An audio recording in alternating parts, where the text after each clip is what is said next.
Hello and welcome to The Conversation with me, Amanda and Cadenet.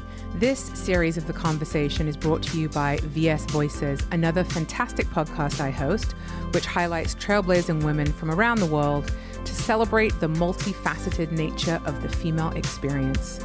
You can listen to Voices on the iHeartRadio app or wherever you get your favorite podcasts. On this week's episode, I'm speaking to model and activist Sabrina Elba. Hi. Hi. Where are you? Don't even know anymore lately. But I've been on the go. Been on the go, leaving tomorrow morning. But as of right now, I'm home in London. So nice to be home, if only for a short while. Yeah, I understand. There's something that you just cannot beat sleeping in your own bed. No, definitely not. And that's something, it's funny that I appreciate the older I get, actually, because before I used to be like a major FOMO thing, and I'd be like, oh, I want to go out and I'll stay at whoever's. And now I can't be bothered to leave my bed, let alone want to stay. I know. Honestly, I know you've been doing a bit of it, but my friends who are walking in shows during fashion weeks or friends of mine that at shows, and I used to do that every single season. And I have been looking at my friends' Instagrams and speaking to them and thinking, I've not had my hair and makeup done in over a year at this point.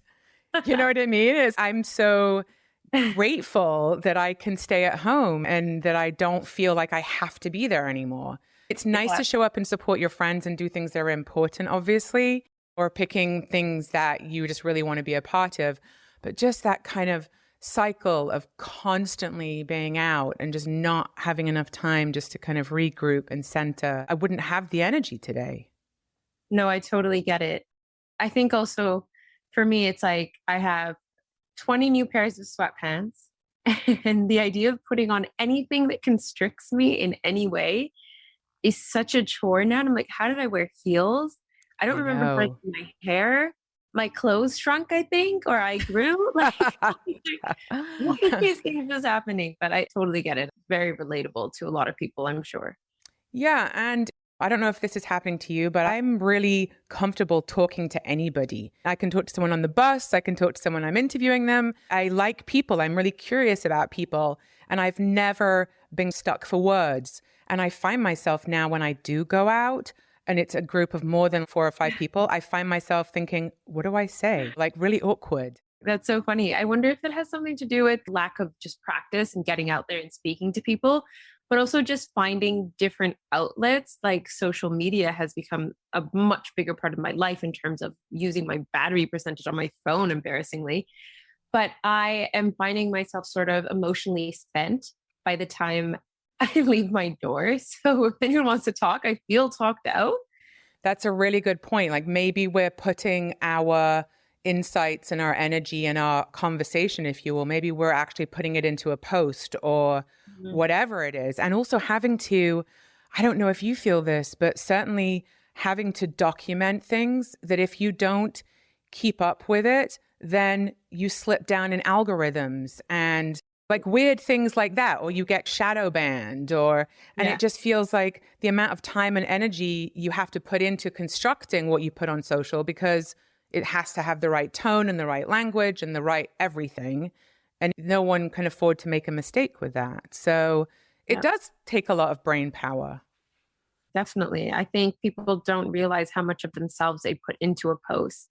The time that it takes to build up the confidence to first post an image of yourself that you scrutinized all day out of 100, and then write something that you think fits or maybe not, but everyone's going to judge you on what the caption is. It is quite a bit of a mental toll that we probably don't think about, let alone how it affects people younger.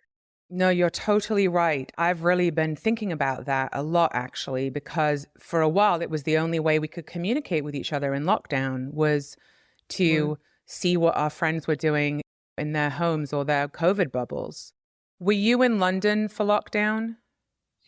We were for a small part of it. We were one of the only people who were still traveling when no one was traveling because the entertainment industry didn't stop. That's intense.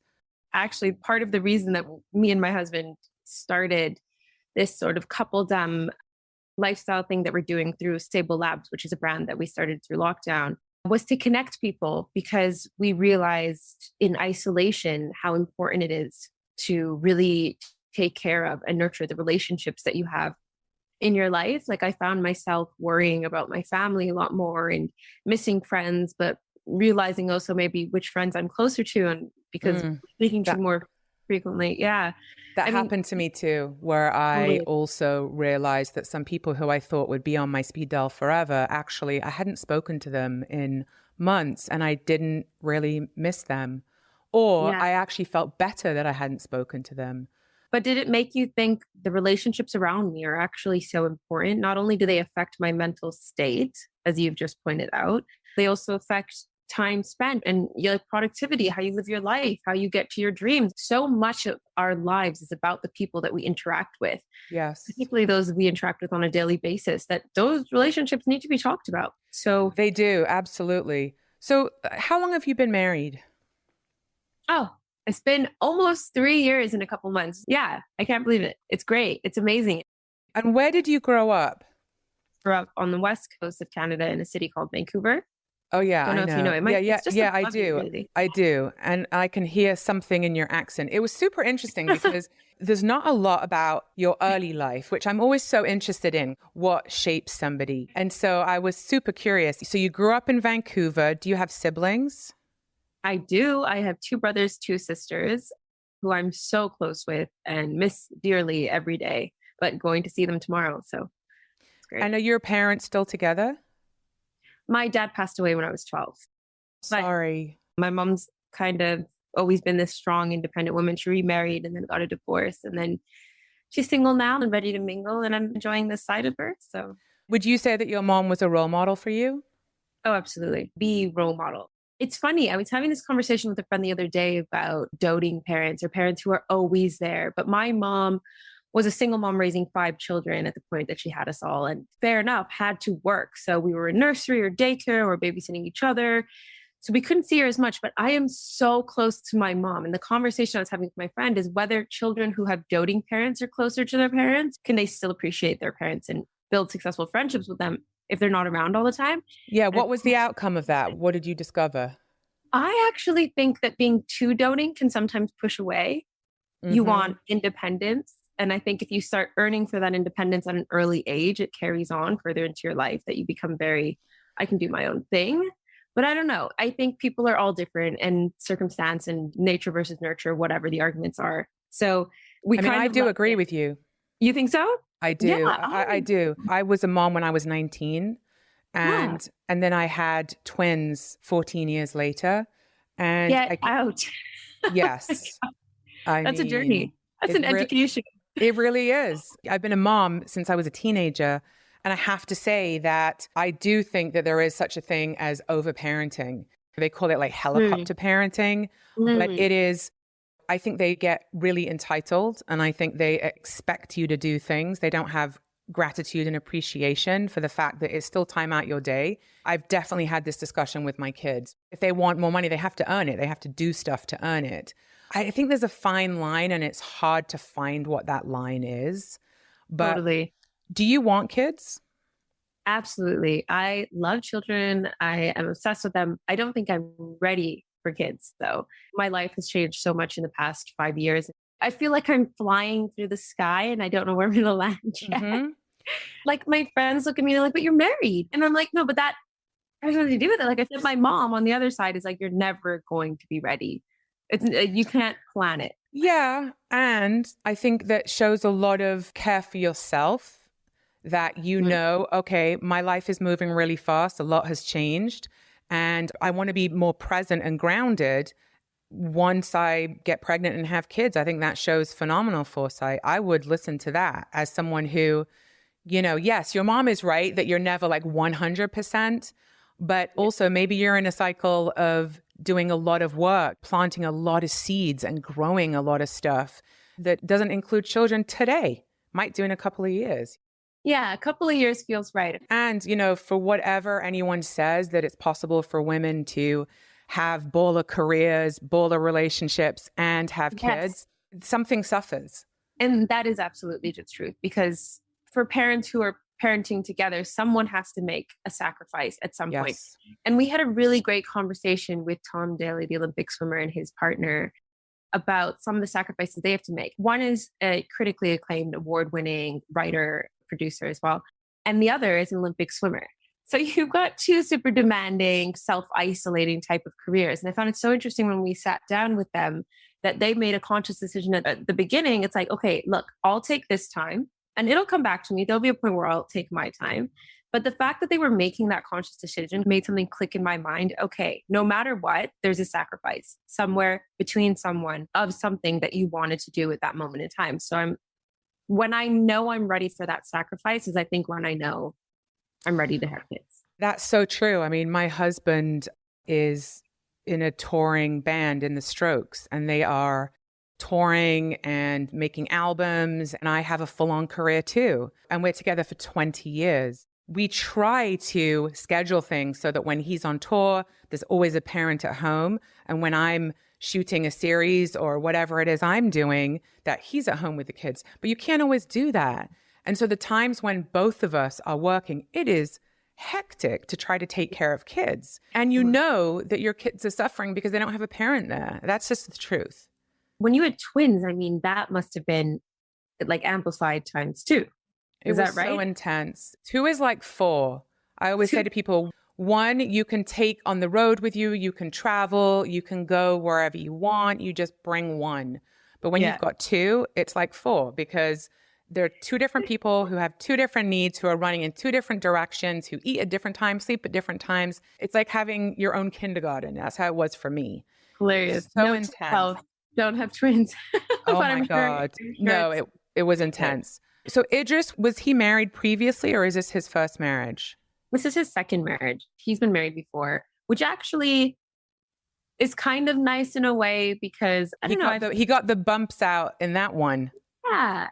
You know, with anyone really, I was going to say with men, but it's not true. It's not exclusive to men. But I think it takes a while for us to develop in a relationship in terms of maturity. And I think, I don't know, is this politically incorrect to say that men develop slower?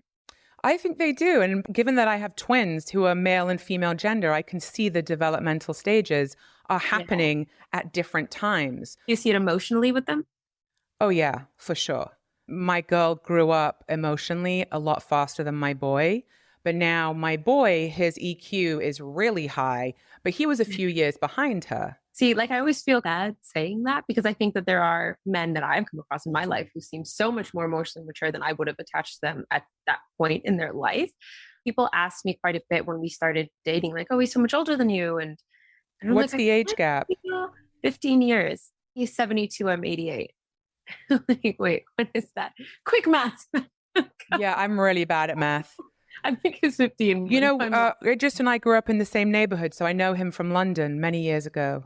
I thought I sensed a bit of a British accent. Yeah. You kind of sound like a New Yorker Brit. Yeah, because I lived in New York for many years. I've got a very weird hybrid accent. But yeah, please say hello to your hubby for me because we both grew up in the same neighborhood. Funny enough, I feel that we're matched emotionally. I mean, if he heard that right now, he might be like, what the hell are you talking about? My husband is 9 years younger than me. My first husband was 12 years older than me. My eldest daughter, her fiance, is 12 years older than her. So I honestly think that age is somewhat irrelevant. It's about whether your life experiences are matching up. That's a good way to put it. If you love the conversation, then I wanted to tell you about another podcast I host called VS Voices. The VS Voices podcast provides a platform for women to speak their diverse truths, share personal stories, and advance discussions of issues that are important to them. You can listen to Voices on the iHeartRadio app or wherever you get your favorite podcasts. Did you have healthy role models of marriage growing up? How do you know what you want your marriage to look like? I loved my mom and my dad's relationship, but they actually had an interesting one because she was in an arranged marriage, which is quite normal. But I didn't. What culture is she from? We're East African, so Somali. And I think she was 16 when she found out she was getting married, and then they got married at 18, and he was quite a bit older from her as well. I didn't quite understand that until I was older, because to me, is mom and dad, they're happy, they're fine. So I don't know if that's necessarily the right role model in terms of what I want in my life, because I knew I didn't want an arranged marriage for sure.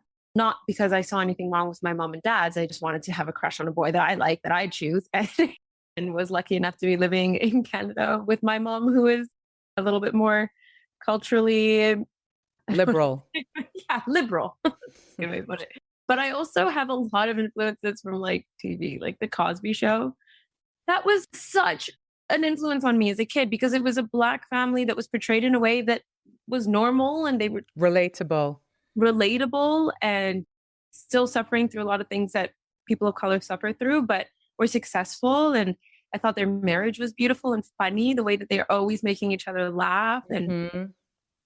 that was a huge influence in my early life. So, I mean, we watched a lot of TV growing up. Obviously, my mom was working so much. So, as a kid who's home alone, of course, you turn on the TV. So, Yeah, and those are the examples we get, which is why yeah, the stories we put out in the world are so important, because some so kid important. somewhere is listening to it, watching it, and going, oh, okay, maybe I can role model myself after that. Absolutely. Yeah. It's funny. I never really thought about that before, but it's so true. It's so important to put stories out there that inspire and provide positive representation and all that jazz. It really is because it shaped me as a person for sure. I think it's really interesting that you have your podcast, Coupledom, because being part of a couple, I've been a part of a couple for 20 years, and it's a complicated, multi-layered dynamic when you've got two people who are charismatic, opinionated, have their own paths in life, and then you come together and you create a path together, but without abandoning your individual paths.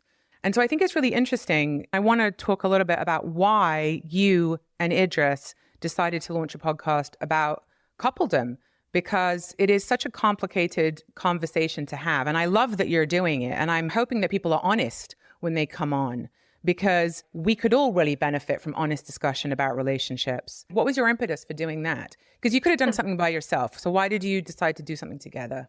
Yeah. So that is the podcast that we started in the height of kind of lockdown when we were feeling a bit isolated and realizing the importance of relationships around us, but also as newlyweds, thinking we want our relationship to be the best that it can be. And we think the best way to do that is through conversation. So we started the podcast really as a learning experience for ourselves. We realized, though, relationships of all kinds were important. There's an underlying sort of commonality between all relationships, whether they're romantic, familial, business, best friends, that kind of plants seeds and makes it grow into the successful relationship that it can be. So we don't only talk to romantic couples, we talk to relationships of all kinds and duos of all kinds, particularly ones that inspire us. We had an episode with Ben and Jerry that I cannot tell you was one of the most inspiring conversations I've ever had. Amazing. Like, geez, because when we started the company, we were thinking we want to do something that has our values and our ethics instilled in it. And they did just that at Ben and Jerry's and managed to carry that on to the company even after it was sold, because they were so ingrained in the fiber of it. Yeah, that's a real success story to be able to do that, right? Totally. You said marriage therapy. I'm a big advocate for therapy. And when I have friends who are getting married, the first thing I say is go into therapy before you get married, because there's a lot of things once you get married that you may not even realize that it would be helpful if you're on the same page. Things like, what religion do you want to raise your kids, if any? Just things that you don't even think about until you're in it. I would not be married today were it not for various therapy modalities that we've done as a couple. So I'm wondering, do you guys do couples therapy? What's your perspective on the tools that keep a relationship strong? Oh my God, I absolutely agree. I think therapy is fundamental to relationships. There is a bit of a misconception, though, that therapy is one medium and it's you go to an office, you find someone, you sit in front. I think people need to find whatever works for them. Absolutely. I think therapy, it is so different to every single person, whether it's having a conversation with your partner and doing it yourselves, or reading together or traveling together, or ways that you find that enhance your emotional state together, whatever that might be. So we try and find all different ways. And this podcast is definitely one of those ways. Conversation for us is ultimate therapy. Speaking to other people and realizing, oh my God, you guys go through that too? We just did that last week. Why do you think I have a series called The Conversation? And this is the whole point. Also from the place of wanting to share experiences and share solutions and to connect people so they feel less alone. That's the whole premise of why I made the conversation. So I'm fully on board with that. But have you done traditional therapy where you have gone in and talked to a therapist? No, not yet. We haven't done anything that traditional. That's something that I'm not opposed to at all. I think it's more of a schedule thing for us to be able to have time and sit in the same room and not just want to be on the couch and watch Netflix. We've just found ways to grow together, especially through lockdown, where I feel we got so much closer in some way. And it was that way or the other for a lot of couples, wasn't it? It was A like you got lot. really close or you got divorced. Yes. There was Oh no my God. Yes. It was no in between.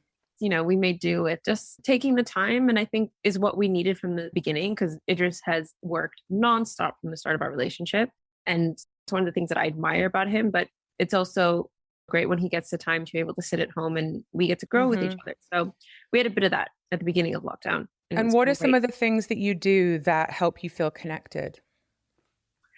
I think we definitely connect through music as our number one. So since literally our first date was just listening to the new Tribe Called Quest album and talking about the lyrics and music and what we like and dancing in the living room. Like we were that really cheesy, corny couple. I love that. Singing to each other. Playful. I mean, Idris is more music than he is film. And a lot of people don't realize that about him. He DJ'd before he acted. So That's how I knew him. I knew him as a DJ. I was like, wait, this guy's acting? I thought he was a musician. He grew up in the same area and Yeah. he was DJing as well. Yeah. So hearing him light up when he speaks about music, I can't take my eyes off him when he's into it and singing and dancing. And he's such a cute dancer. And I think for us, that's like the best thing that we could do together. Do you enjoy being part of kind of celebrated couple? So weird to think of it that way, because it's almost like I still see myself outside of that couple, because I'm like, oh yeah, I get to be with such an amazing person. And then I forget that, oh wait, are people looking at us like we're a thing together? And it's so humbling, because I'm like, okay, if anyone thinks that I'm worth talking about, great. Because it can be pretty boring, especially on a Sunday night. Sometimes it's thrown in your face when you're out and you can't stay at a restaurant or you can't go to the pharmacy, and we can't do things that just walk around in the park like that regular couples do. We can't get 10 steps because everyone has asked for a picture with Idris. In some ways, it can be a bit frustrating, but in some ways, obviously, he's celebrated for the work that he does. It's an interesting thing when somebody joins in a partnership with someone who's high profile. And I had that experience myself with a couple of long-term relationships that I had. And even though I was always someone who in my own right had a successful career and I was not an unknown person by any stretch of the imagination, when I partnered up with someone who was a lot more high profile than I was, I definitely had moments of feeling like, okay, I'm not as successful as my partner, and how does that sit with me? And is that inspiring me to do more in my life, or am I having moments of low self-esteem? Or it's definitely a thing that if you're not used to it, it can be quite overwhelming. So I'm wondering how it was for you joining a partnership with someone who has more visibility than you. Yeah, I mean, it's all consuming, because anyone with that level of success, there's like a mini universe around this person. I'm not saying what I personally knew about myself changed, but how other people perceived me got erased the second that we became public. So I tried to look at it as a positive and use this platform that has been given to me to shape this public persona into something valuable to the world. And I do that through philanthropic work so that I feel not lost in this universe that I've joined, because it is easy to feel a bit lost. Yes, it is. It's like this whole other identity has been given to you, which can be obviously very frustrating. Yeah, I definitely understand that. And I respect that you are looking at this as an opportunity as well to create the impact that you want to create. Because when, for whatever reason, whether it's through our own work or however we get the platform, it's like, all right, I got the platform now. What am I going to do with that? Absolutely. And I also think it's really important to maintain self-worth and integrity and a vision for how you want to see your life. And something that people used to say to me a lot through like comments or whatever when we first got together was, oh, why does she have something to say? She's just Idris's wife or girlfriend or whatever. And I remember my mom said to me, do not let anyone make you think that your voice isn't important, because it's the strongest thing that we have. And I The only carry thing that we have. It's the only thing. And I took that and I was like, you know what? She is so right. I'm always going to speak for what I believe in, and I'm always going to stand for what I believe in. And if I want to talk about a pair of shoes, I want to talk about a pair of shoes. But if I want to talk about an issue that I feel is of political importance to me, I will speak on that as well. So yeah, I just want to say what I want to say and live how I want to live. Because also at the same time, I'm very aware that it's amazing. I'm married to a brilliant actor, and my life changed in some way that I feel a lot more fortunate because I lead a lifestyle perhaps that I couldn't have led otherwise, or there's visibility, or now I have a voice. Yeah, no, I totally understand. Often when I interview women, I don't even talk about their partners because I feel like you're your own individual with your own path and opinions and perspective, and that's what I'm interested in. But I do bring it up only because you have this podcast together and because of the projects that you do together, that I thought it was interesting that you guys had decided to do something that was so entwined. That was really interesting to me. So that's why I bring it up. Yeah, I know. And I'm in love with my husband. I'm happy to talk about him all the time. And that's one of the reasons we're working together, is because I don't shy away from that. And I could have easily gone, I absolutely want nothing to do with you. I'm going to build my voice or whatever persona completely independently. But I find that we actually absolutely adore working together and that we want to build legacy together, and these are things that I enjoy and speak about all the time. Beautiful. Thanks, Sabrina. Great. It's so nice to chat with you. So nice to chat with you as well. Thank you. You too. Bye. Bye. Thank you for listening. Please subscribe, and don't forget that if you love the conversation, then check out VS Voices, which highlights trailblazing women from around the world to celebrate the female experience. You can listen to Voices on the iHeartRadio app or wherever you get your favorite podcasts. And please don't forget to sign up for my weekly newsletter and follow me on social media at Amanda and Cadenet.